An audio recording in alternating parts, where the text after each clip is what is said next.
சொல்றதுல இருக்குடி. இப்ப புரியுது என்னோட கவலை என்னண்டு. அந்த மரண பீதி எனக்கு கண்ணுல காட்டிட்டாவடி.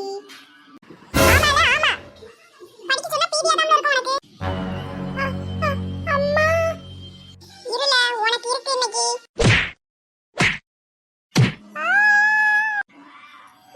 பலா பிறந்ததுக்கு பதிலா ஆவின் பலாவாது பிறந்திருக்கலாம்.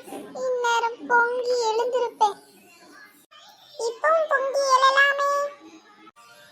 சோறு கிடைக்காதடி, சோறு கிடைக்காதே.